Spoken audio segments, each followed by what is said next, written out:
नमस्कार दोस्तों, कैसे हैं सभी।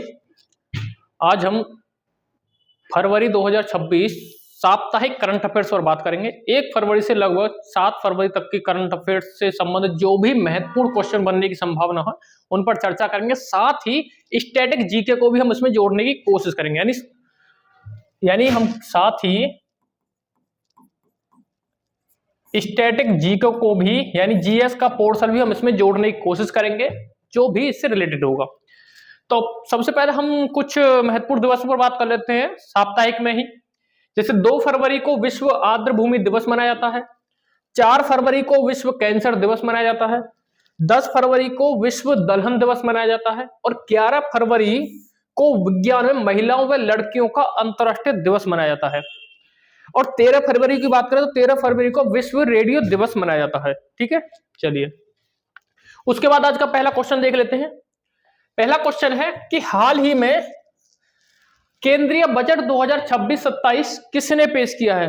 तो केंद्रीय बजट 2026-27 पेश किया आपका वित्त मंत्री निर्मला सीतारमण ने और ये इनका 9वां लगातार बजट है, यानी 9वां लगातार बजट पेश किया इन्होंने। बजट की बात करें थोड़ी सी सूक्ष्म रूप से अगर बात करें हम बजट की, तो बजट 2026-27 संक्षिप्त में ये पेश किया गया 1 फरवरी 2026 को। इसका जो उद्देश्य है या जिस पर फोकस किया गया वो किया गया आर्थिक विकास, आकांक्षाओं की पूर्ति, सबका साथ और सबका विकास।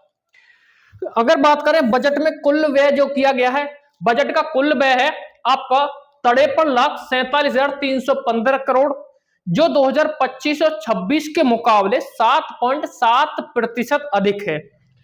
और इसका जो ब्याज भुगतान है वो है व्यय यानी खर्च का 26% और राजस्व प्राप्ति का 40% है। आगे बात करें कुल प्राप्तियां जो हुई है, कुल प्राप्ति है आपकी 36,51,547 है जिस ऋण को छोड़ करके, और 2025 और 26 बजट के मुकाबले ये 7.2% अधिक है। निवल कर प्राप्तियां जो हुई है वो 28.7 लाख करोड़ के लगभग प्राप्त हुई है। जीडीपी की बात करें तो जीडीपी इस वर्ष यानी 26-27 के लिए जीडीपी जो मानी गई है वो लगभग अनुमानित 10% वृद्धि दर अनुमानित की गई है। राजस्व घाटा की बात करें तो राजस्व घाटा जीडीपी का 1.5% है, जो 2025-26 के मुकाबले के बराबर है। मुकाबले देखा जाए तो राजकोषीय घाटा की बात करें तो राजकोषीय घाटा जीडीपी का 4.3% रहने की संभावना है, जो 2025-26 के मुकाबले 4.4% कम है।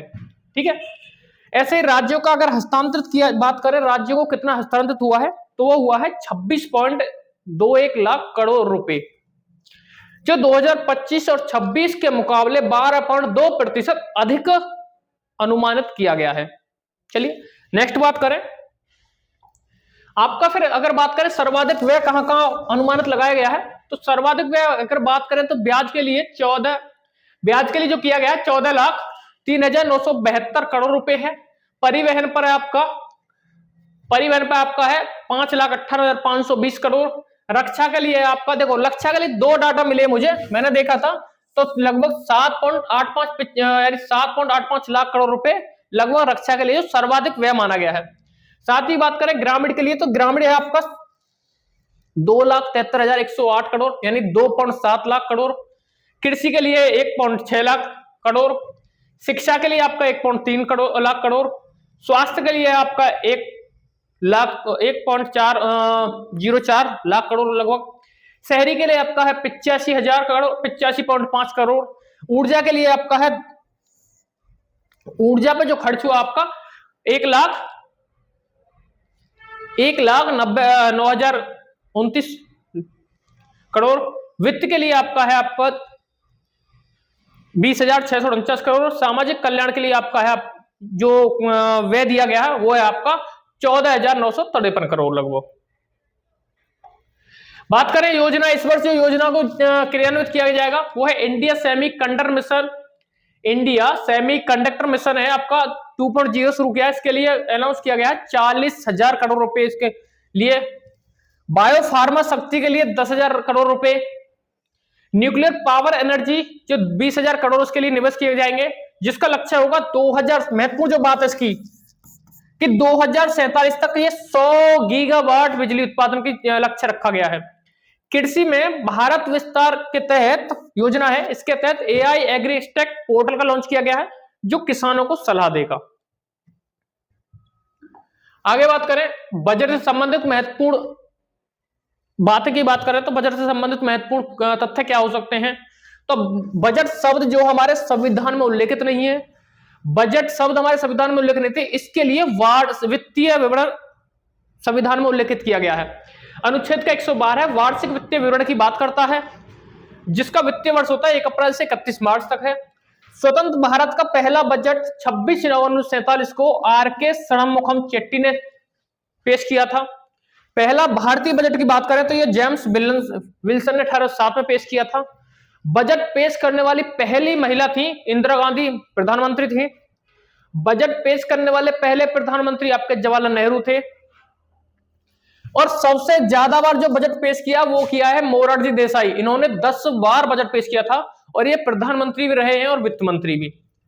बजट की तारीख 2017 में 1 फरवरी निर्धारित की गई थी और पहली बार पेपरलेस मोड बजट 2021 और 22 पेश किया गया और यह किया था वित्त मंत्री निर्मला सीतारमण ने, जो अब तक 9 बार पेश कर चुकी हैं। ठीक है, आगे बात करें अगले क्वेश्चन की। तो अगला क्वेश्चन है आपका, किस तिथि को भारतीय तटरक्षक बल स्थापना दिवस मनाया है। तो भारतीय तटरक्षक बल स्थापना दिवस जो मनाया जाता है वो मनाया जाता है 1 फरवरी को। ये इसका 50वां स्थापना दिवस था।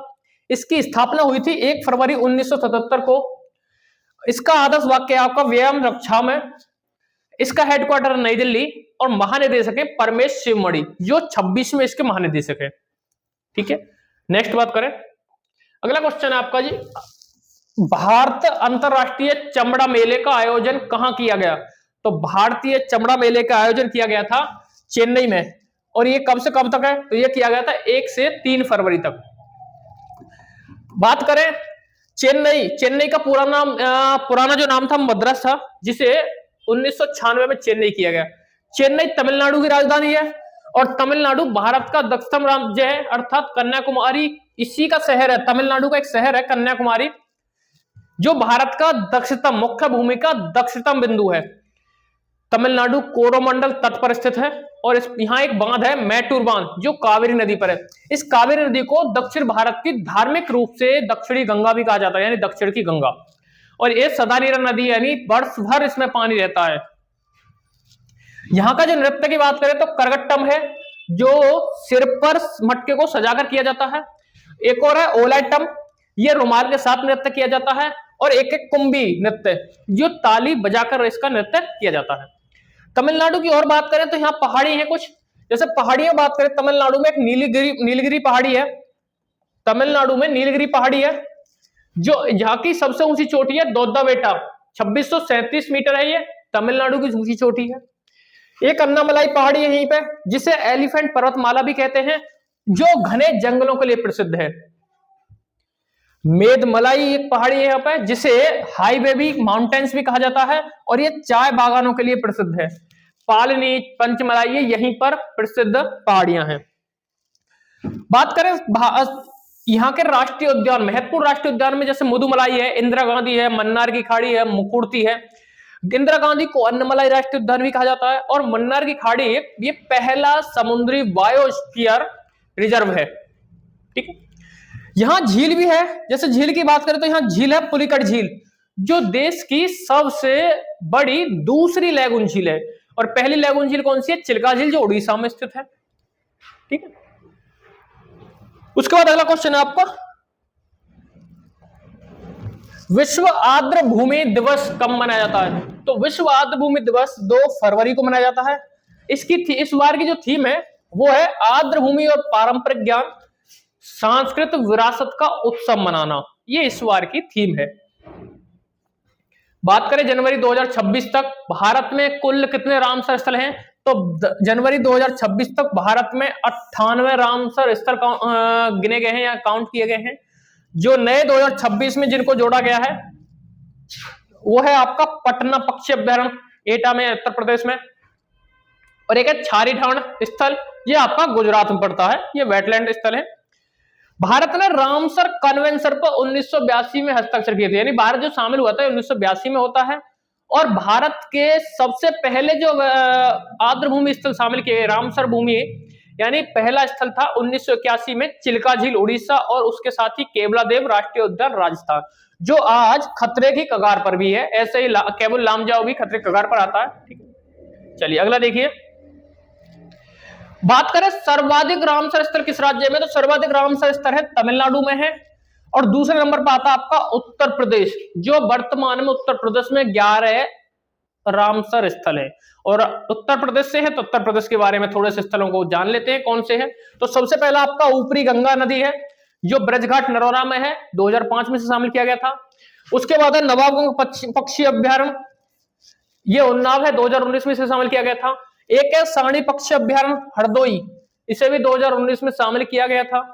फिर है समसपुर पक्षी अभ्यारण्य रायबरेली, इससे भी 2019 में ही शामिल किया गया था। और समन पक्षी अभ्यारण्य मैनपुरी 2019 में शामिल किया गया। पार्वती अरगर राष्ट्रीय पक्षी अभ्यारण्य, ये भी गोंडा है, इसे भी 2019 में ही शामिल किया गया था। एक है सरसई नौवार झील, ये इटावा में पड़ती है, जिसे 2019 में शामिल किया गया। और सूर सरोवर, ये भी, इसे कीशम झील कहा जाता है, ये भी आगरा में पड़ती है, और इससे 2020 में शामिल किया गया रामसर स्थल में। एक आपका हैदरपुर स्थल, जो मुजफ्फरनगर बिजनौर वाले क्षेत्र में है, इसे भी 2021 में शामिल किया गया था। बखीरा वन्य जीव अभ्यारण्य संत कबीर नगर में है, जिसे 2022 में शामिल किया गया था। और 11वां है आपका पटना पक्षी अभ्यारण्य एटा, जिसे 2026 में यानी अभी हाल ही में शामिल किया गया था। तो ये उत्तर प्रदेश के स्थल हो गए। जो सर्वाधिक स्थल आपके तमिलनाडु में, उत्तर प्रदेश दूसरे नंबर पर आता है, जिसके 11 रामसर स्थल है। ठीक है, चलिए आगे बात करते हैं नेक्स्ट। अगला आपका क्वेश्चन नंबर देखिए, ये क्या कह रहा है, ये कह रहा है किस हवाई अड्डे का नाम बदलकर श्री गुरु रविदास महाराज जी हवाई अड्डा किया गया। तो ये हवाई अड्डा है आपका आलमपुर हवाई अड्डा पंजाब, जगह का नाम भी आलमपुर है, ये पंजाब में, और उसी के नाम पर इसका जो है नाम बदल दिया गया, श्री गुरु रविदास महाराज जी हवाई अड्डा। बात करें पंजाब की, तो पंजाब पाकिस्तान के साथ अंतरराष्ट्रीय सीमा बनाता है। यहां पर बांध है भागड़ा नागल है सतलुज नदी पर, रणजीत सागर जिसे थीन बांध कहा जाता है, ये रावी नदी पर है। और इसी पर एक माधोपुर बांध है, जो 2025 में जो भयंकर बाढ़ आई थी, इसी बांध के टूटने से आई थी। जो जल किसका बढ़ा था, तो जल इनसे प्रभावित हुआ था, यानी जो जल आया था वो आया था रणजीत सागर, थीन यानी शाहपुर कंडी, इन तीनों बांधों के पानी का नियंत्रण इन तीनों के बांधों से आया था। एक पौंग बांध भी है, जो महाराणा प्रताप सागर बांध कहा जाता है, यह व्यास नदी पर है। एक है धौलवाहा, ये धौलवाहा नदी पर बांध है, जो व्यास नदी की सहायक नदी है। यहाँ का नृत्य है भांगड़ा नृत्य है, यहाँ का जो पुरुषों द्वारा किया जाता है। और एक है गिद्दा किकली संबी, जो महिलाओं द्वारा किया जाता है नृत्य। यहाँ कोई राष्ट्रीय उद्यान है नहीं पंजाब में। ठीक है, चलिए अगला क्वेश्चन है आपके लिए, विश्व सरकार शिखर सम्मेलन 2026 कहां आयोजित हुआ। तो इसका सही आंसर आपका यह है, दुबई में आयोजित हुआ था ये 3 फरवरी को। बात करें दुबई की, तो दुबई शहर यूएई का शहर है, संयुक्त अरब अमीरात का। हाँ, इस शिखर सम्मेलन की जो विषय रहा था, ये रहा था भविष्य की सरकारों को आकार देने पर। बात कर रहे हैं दुबई यानी यूएई संयुक्त अरब अमीरात की, तो इसकी राजधानी आपकी अबू धाबी है। यहाँ की मुद्रा है दिरहम। यूएई और भारत के मध्य एक सैन्य अभ्यास होता है, जिसे डेजर्ट साइक्लोन कहा जाता है, और ये हुआ था 18 से 30 दिसंबर 2025 में आबू धाबी में। ठीक है, चलिए अगला प्रश्न देख लेते हैं। अगला प्रश्न है, विश्व कैंसर दिवस कब मनाया जाता है। तो विश्व कैंसर दिवस 4 फरवरी को मनाया जाता है, और इस बार की थीम यानी विषय रहा था यूनाइटेड बाय यूनिटी। शुरुआत होती है इसकी 4 फरवरी 2000 को पेरिस सम्मेलन में, कैंसर के विरुद्ध सम्मेलन हुआ था, उसमें इसकी शुरुआत होती है। अगला क्वेश्चन है आपका, वर्ल्ड इंटरफेथ हार्मनी वीक अर्थात विश्व अंतरधार्मिक सद्भाव सप्ताह, ये कब मनाया गया। तो ये मनाया गया था 1 से 7 फरवरी के बीच। अगला क्वेश्चन है आपका, ऑपरेशन शास्त्र शुरू किया है। तो ये ऑपरेशन शास्त्र शुरू किया है दिल्ली पुलिस ने, यानी जो डिजिटल ये नेटवर्क यानी डिजिटल जो प्लेटफॉर्म है, इनको बढ़ावा देने के लिए, और डिजिटल प्लेटफॉर्म पर भ्रामक या आपराधिक कंटेंट बनाने के विरोध में उनके खिलाफ कानूनी कार्रवाई की जाए, इसको लेकर के ये ऑपरेशन शास्त्र शुरू किया है दिल्ली पुलिस ने। तो फरवरी को लेकर के साप्ताहिक करंट अफेयर्स पर हमने बात की है। मिलते हैं नेक्स्ट क्लास में, धन्यवाद। वीडियो अच्छी लगे तो कृपया अपने दोस्तों के साथ शेयर कीजिए और चैनल को सब्सक्राइब कीजिए। धन्यवाद।